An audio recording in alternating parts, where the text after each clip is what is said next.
Bismillahirrahmanirrahim. Assalamualaikum warahmatullahi wabarakatuh.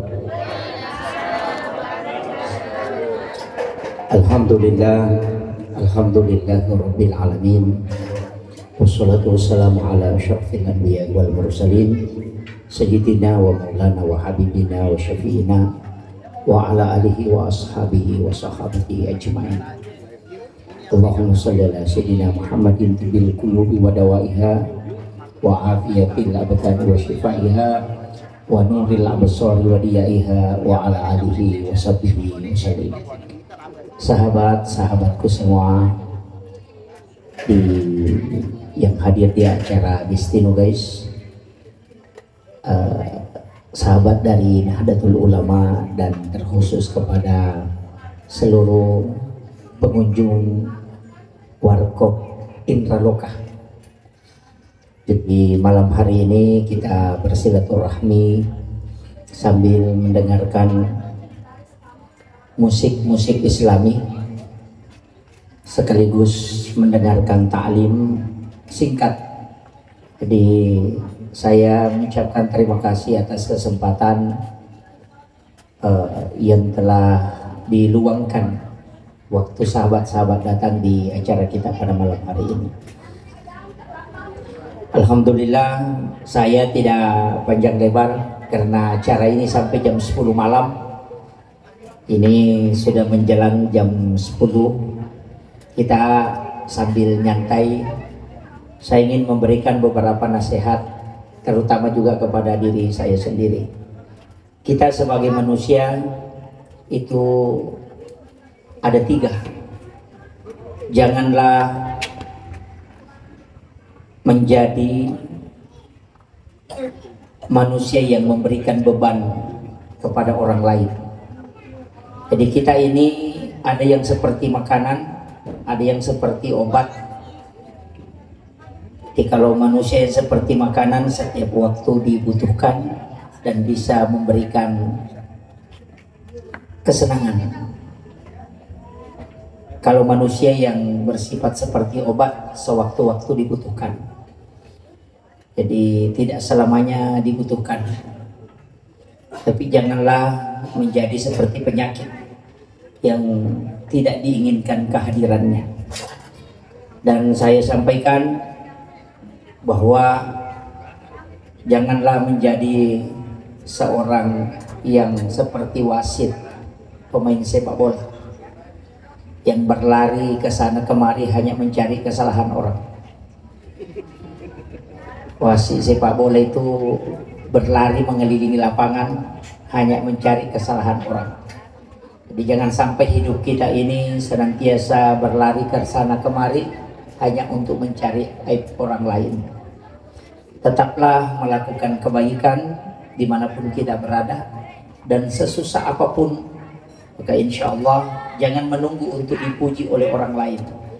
Tapi bumi ini tidak akan pernah diam. Setiap kebaikan yang kita lakukan, alam dan bumi ini akan menjadi saksi untuk kita semua. Jika kita menunggu pujian orang lain, maka kita tidak akan pernah menemukan kesenangan. Tapi ketika orang melakukan kebaikan hanya mengharapkan rahmat Allah, maka insya Allah orang itu akan selalu tenang hidupnya. Kemudian wasiat saya yang ketiga kepada diri saya dan juga kepada sahabat-sahabat, yang paling penting dalam hidup kita ini adalah gunakan kesempatan yang saat ini kita jalani untuk selalu melakukan kebaikan.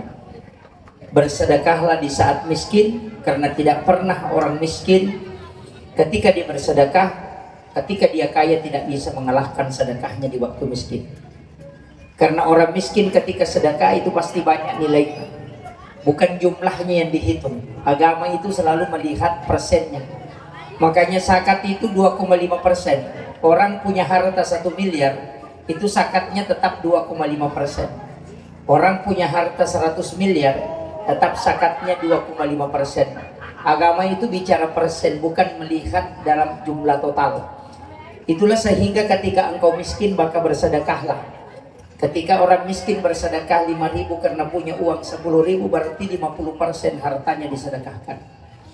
Orang kaya yang punya uang 1 miliar, kalau mau sedekah 50% harus bersedekah 5 miliar. Dan itu mustahil. Maka orang miskin itu lebih mudah untuk bersedekah, dan insya Allah itu yang lebih berkah dalam hidupnya. Makanya saya wasiatkan, di saat kita miskin, di saat kita terpuruk, maka usahakanlah bersedekah, karena di saat itu nilai sedekah yang sangat besar. Karena ketika kaya itu berat. Orang yang miskin punya uang 5.000, kalau dia sedekahkan 5.000 uangnya, berarti 100% hartanya disedekahkan. Dan itu mustahil dilakukan oleh orang kaya yang punya uang 10 miliar bisa mensedekahkan hartanya 10 miliar. Makanya orang kaya yang punya uang di bank mungkin 100 juta, kalau mau mengikuti orang miskin sedekah 50%, berarti dia harus keluarkan 50 juta untuk dia sedekahkan. Dan itu sangat berat. Tapi bagi orang miskin 5.000 rupiah itu sangat ringan. Padahal nilainya besar di hadapan Allah Subhanahu wa ta'ala. Kenapa di saat-saat kita susah justru kita harus melakukan ibadah yang terbaik? Karena besar nilainya di hadapan Allah Subhanahu wa ta'ala. Kita hadir dipertemukan pada malam hari ini sambil bersantai, kita ngopi sambil membicarakan perkara Islam. Ini wasiat-wasiat yang saya ingin sampaikan, tidak banyak, tapi saya hanya mewasiatkan bahwa dalam kehidupan kita semua orang punya jatah gagal. Jadi tidak ada orang yang selama hidupnya sukses terus, pasti punya jatah gagal. Maka saya mengatakan, anak-anak muda, selesaikan jatah gagalmu sebelum engkau menjadi orang yang berhasil di hari esok. Kenapa?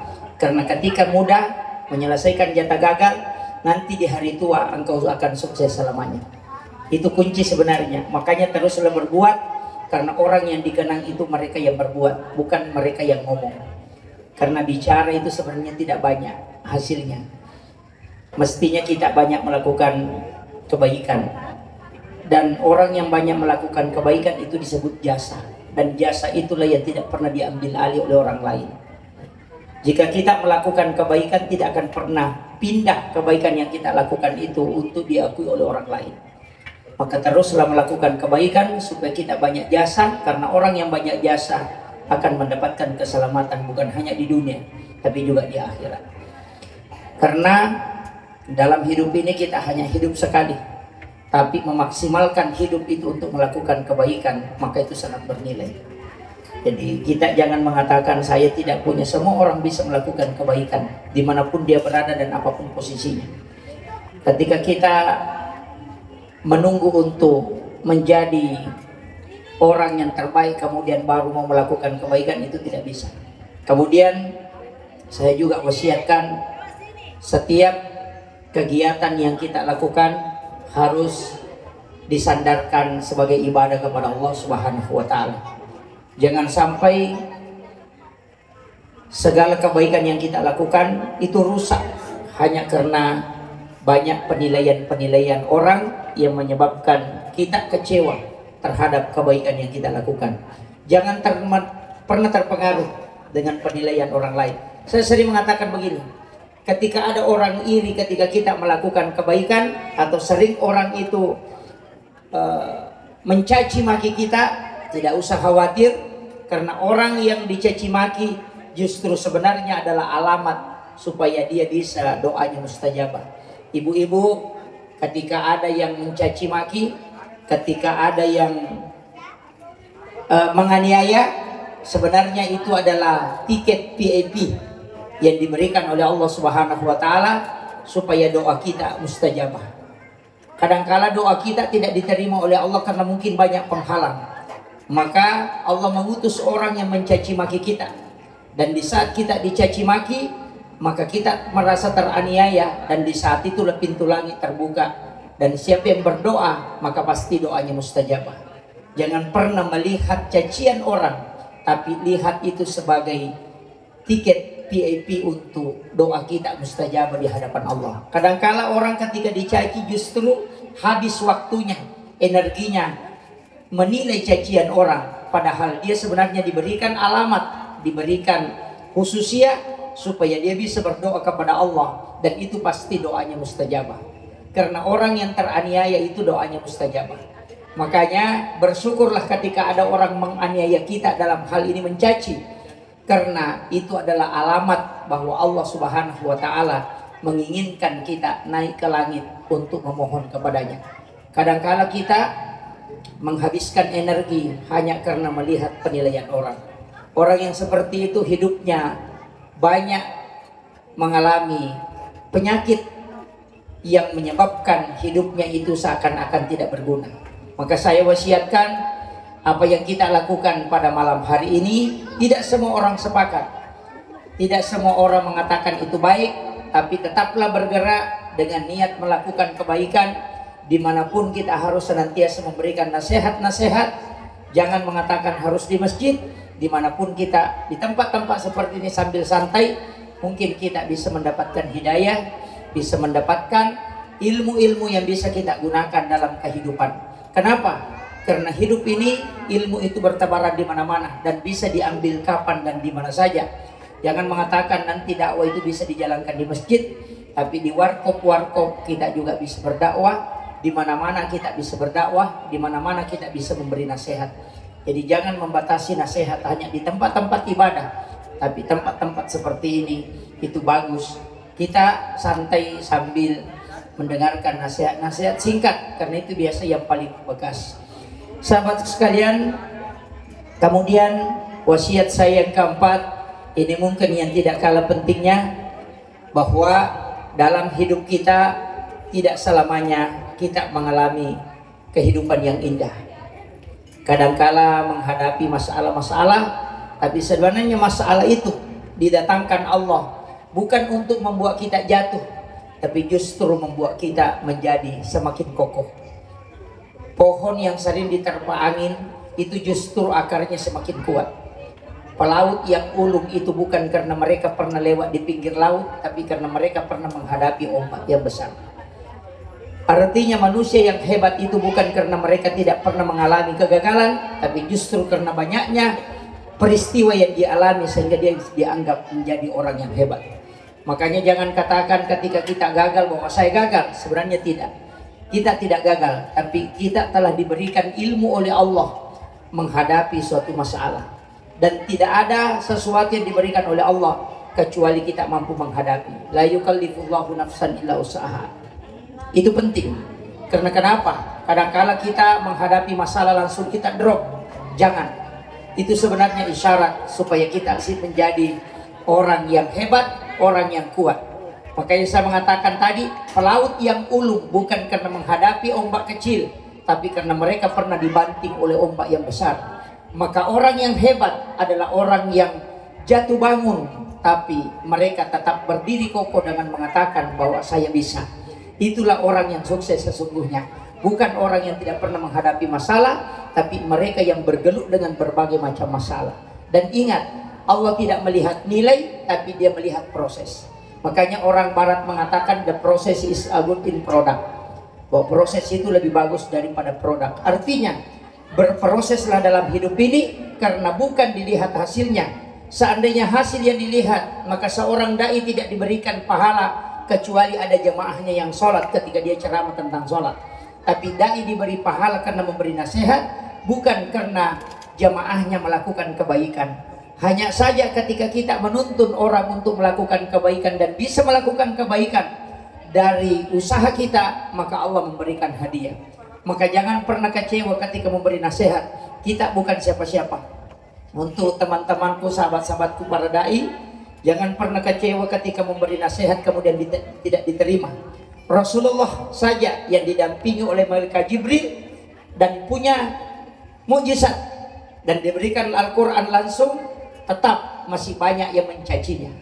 Beliau sudah punya mukjizat didampingi oleh malaikat Jibril, itu masih ada yang mencaci. Kita ini tidak punya mukjizat, didampingi malaikat Jibril pun tidak bisa. Tapi kalau kita mengatakan kenapa banyak yang mencaci, kita ketahui bahwa kita ini bukanlah orang yang sempurna. Tetap berjalan, tapi jangan pernah kecewa dengan apa yang kita alami. Syukuri semua yang diberikan oleh Allah, karena orang yang bersyukurlah yang akan selalu ditambahkan nikmatnya. Orang yang sering kecewa justru menanamkan kehancuran bukan hanya dalam dirinya tapi juga dalam perjalanan hidupnya. Kemudian yang terakhir, saya juga wasiatkan, ini yang tidak kalah pentingnya, bahwa perjalanan ini jangan selalu menilai orang lain, tapi kembalilah kepada diri kita, selalu menilai diri kita. Banyak orang yang senantiasa menilai orang lain sehingga dia lupa menilai dirinya. Dalam kajian tasawuf itu selalu melihat dirinya, bukan melihat orang lain. Makanya di bab-bab tasawuf itu, di bab-bab hikmah, kalau kita belajar di beberapa kitab-kitab para ulama, kita tidak pernah menemukan ulama-ulama tasawuf itu menyalahkan orang lain, tapi dia selalu mengintrospeksi dirinya. Makanya kalau ada orang ibadah mencari pahala, berarti dia ahli syariat. Kalau ada orang beribadah karena mencari jalan, berarti itu ahli tarekat. Kalau ada orang beribadah karena hanya ingin mendekatkan dirinya kepada Allah, maka itu adalah ahli hakikat. Tapi kalau ada orang beribadah hanya untuk mencari mengenali dirinya, maka dia adalah ahli ma'rifat. Ma'rifat itu adalah kembali ke diri kita.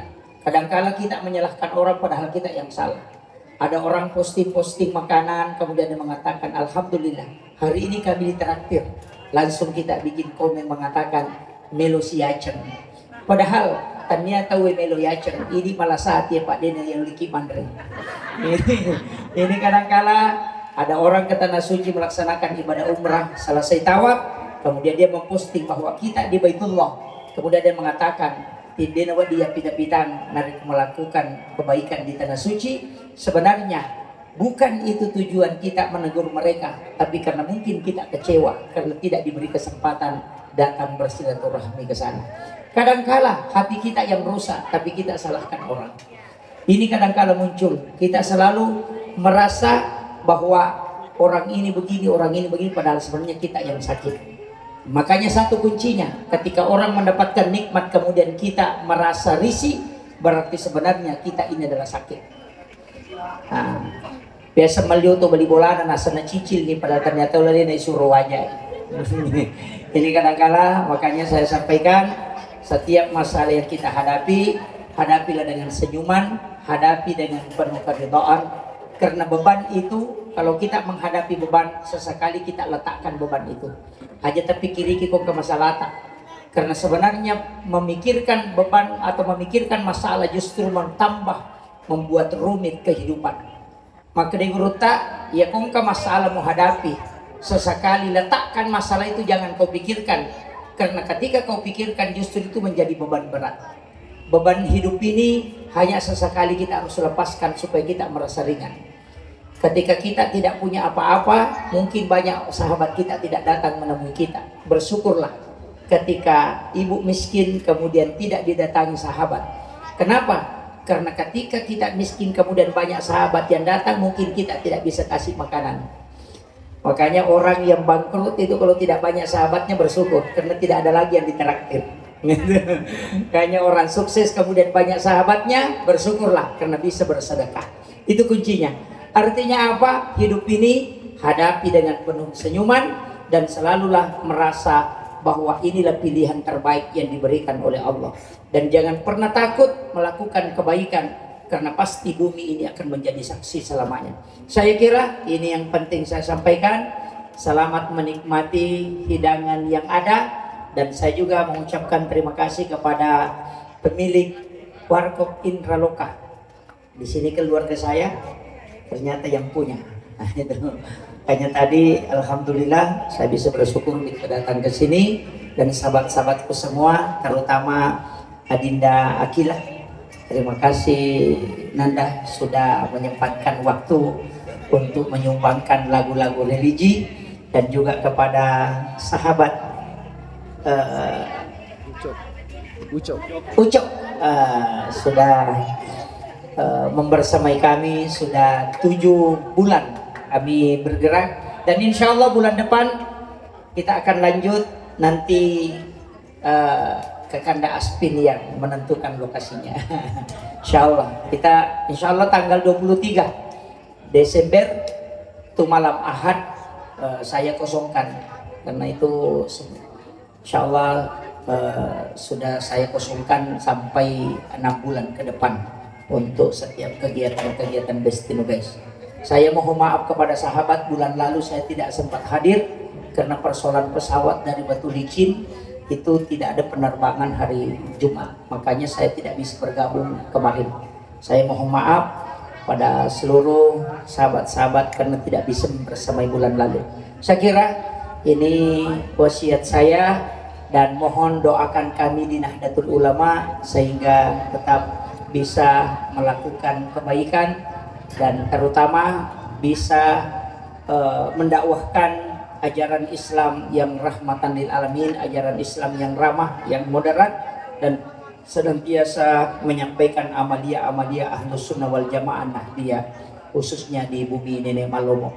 Demikian akhirul kalam, wallahul muwaffiq ila aqwamit thoriq. Nasrun minallahi wa fathun karim wa basyiril mu'minin. Assalamualaikum warahmatullahi wabarakatuh.